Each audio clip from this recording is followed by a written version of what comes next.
so that it can develop the flower heads, which are not terribly significant until the fall color hits, and then they are something else to behold. Yeah, I like them in the summer, too, because they're kind of a bright greenish. When everything else is a dark green, they're kind of a light, bright, almost a dusty-looking green sometimes. And I like another factor about them, Mark. If they're well-sighted, they can handle a good bit of dry. They can also handle some moist.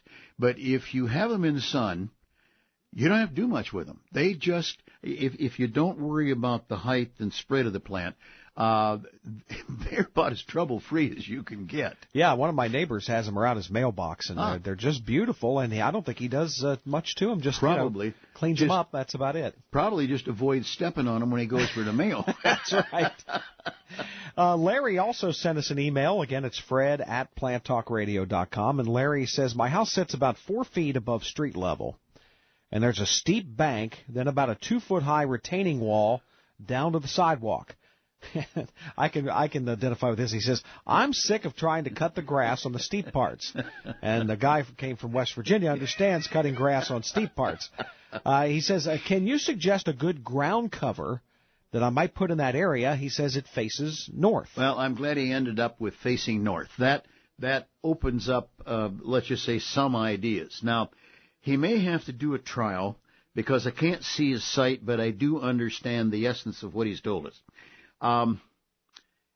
I think in terms of what will grow through the forest, almost invasive in some cases, almost, in my opinion, not so, but myrtle is one of the things that will handle a north face. Some flower in the spring, pretty light blue, almost glowing dark green leaves, and it stays evergreen in the wintertime, will help hold the soil in that area. Then, if there isn't too much light, and even on a north face, the plant is a slight risk, but Pachysandra, where myrtle will stay at about 4 or 5 inches tall, Pachysandra can reach as much as a foot, usually into the 8 to 10 inch range. A lighter green, stands erect, has a white flower, also evergreen. I know of a place where, even though the circumstances are different, the guy's front yard was approximately 2.5 acres. I mean, it was, I'm going to call it simply a mansion-style home, and lots of oak trees, and there was no grass in the entire front yard. It was all Pachysandra. So that's a possibility. Then, of course, always ivy, and English ivy, and the one that I have had the best luck with is the cultivar called Thorndale. You may or may not be able to get that, but it's one of the old staples. And those three, not mixed, but those three can probably handle the situation. Because of being north, the sun does not come burning down directly at them. And then at the same time, probably plenty of light to sustain any of those three. So those would be the ones to start with. No, I'm not even going to go there. I think we'll just stop with those three. I mentioned the plant lamium in our plant that has color on it yet. Lamium is a wonderful ground cover in shade. Now, I would not want to guess for sure whether this is, it won't be shady just because it's more north, but at the same time, it will be a bright enough light that it could cause a problem. But this little plant called lamium, now the only thing that I'm hesitating on there is that it's a pretty little plant, spreads quite nicely, but it is without leaf. It's a herbaceous perennial. It dies down in the wintertime, so there's nothing there to hold the soil, because that's what grass does best, is hold soil in place. So I'm picturing maybe like a 2-foot area that he's talking about along the front of his house, then the wall down to the sidewalk, and on top, sort of a more level area. So my question would be a couple of questions. Okay. Talk about prep. How would he get it? Does he have to get in there and remove all the sod and then prep it that way? And how much does he have to plant to get that to fill in? Well, Mark, let's take that in stages. And you do ask a very good question. If it is grassed now, then I would tell you that he needs to use Roundup, and where Roundup is not everything, but it still will kill the sod. And what I would try to do, because grass is still going to be growing this time of year, probably till well past Thanksgiving, I would do an application of Roundup immediately. Then I would do a second application in, let's just say immediately after Thanksgiving. That would mean that he's not going to be planting the ground cover this fall. He's just going to kill the sod and leave it alone.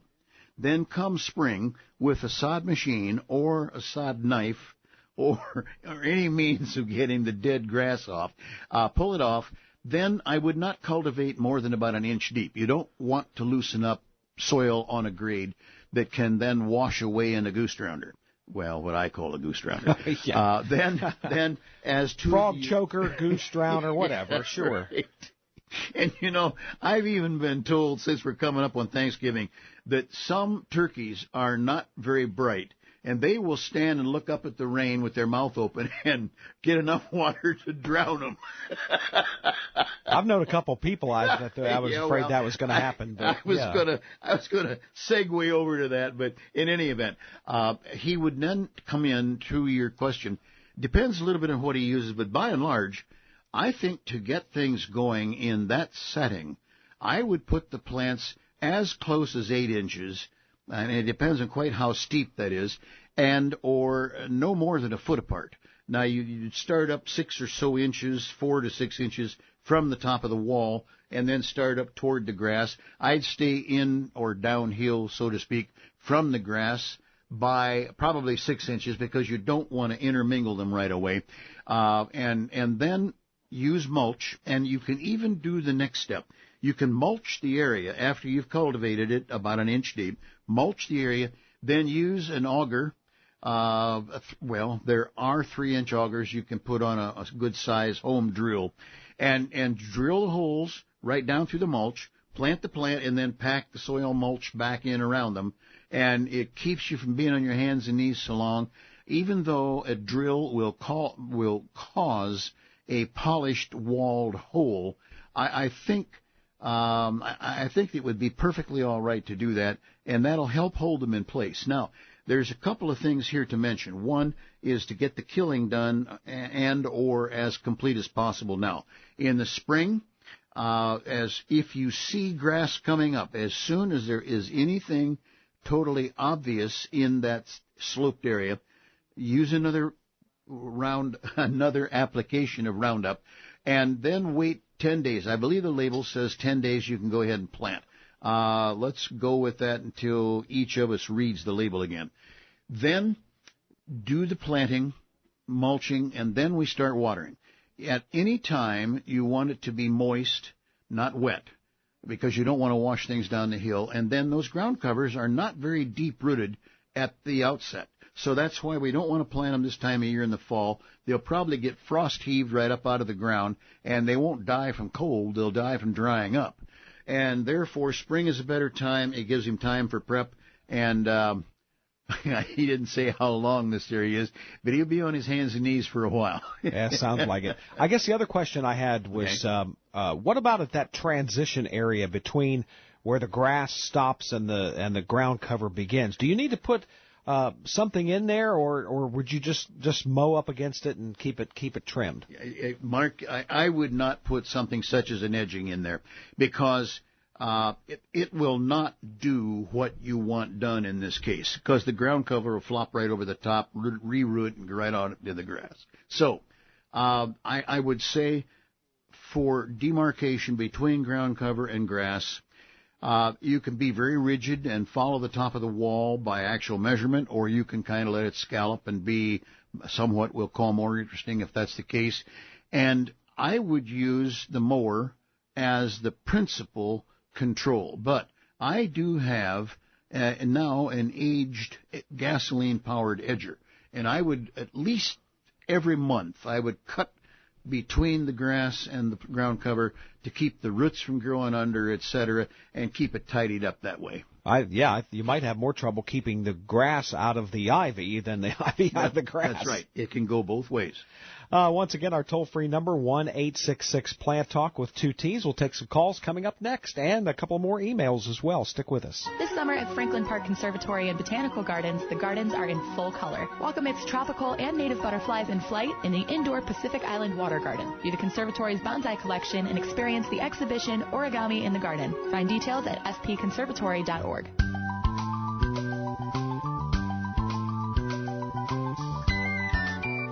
And welcome back to the program. Mark News here alongside Fred Howard, the Ohio nurseryman. And Fred, our friend Olga's on the line. Good. Good morning, Olga. How can we help you out? Good morning. I have a beautiful mom that's called Peelee, P-E-L-E-E. Okay. I'm not familiar with that mom. What area would be best to plant it? Well, now, I am not familiar by name either. However, let's just go with mums in general. They are capable of being an absolutely full sun plant. Back in my youth in this horticulture industry, most mums were grown in open fields and then dug and potted at time for marketing in the fall. Some then, when they learned how to handle potted plants better, were grown in the pots, but the pots were always on a base, sometimes even blacktop, in full sun. So I would tell you that to get the best out of a mum, the more sun, the better. However, I am growing, I have grown a couple that, because of the enlargement of trees and the shadow pattern, they've gotten into the sun, and they still do, let's just say okay. I do have to pinch them because they'll tend to stretch up.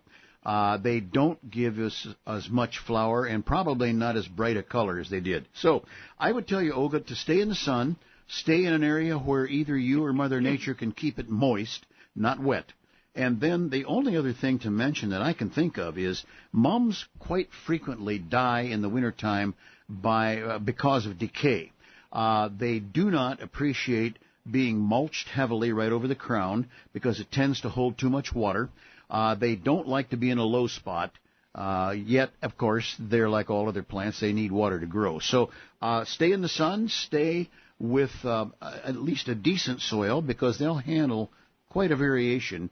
And then be careful of what in the wintertime, and that's just kind of a prejudgment to where you plant them. And I would say right now I would be inclined to mulch. I assume it's in a container and you're going to put it in the ground. Is that the case? No, okay. No. I bought these, and it just finished blooming. Okay. It's a late blooming okay. one. I've got the regular mums, but this one it's very late blooming, and it grows very tall. Okay. I mean, I've read about it on the internet, and they said in the South it's a perennial, but in our area, I was surprised that it came back. This is the second year that I've had it. Okay. You're definitely more educated on that specific plant than I. Many mums. Oh, my. A whole dissertation here. Mums, as you have mentioned, flower 8, 9, 10, 11, and 12 weeks after the bud initiation just by their kind.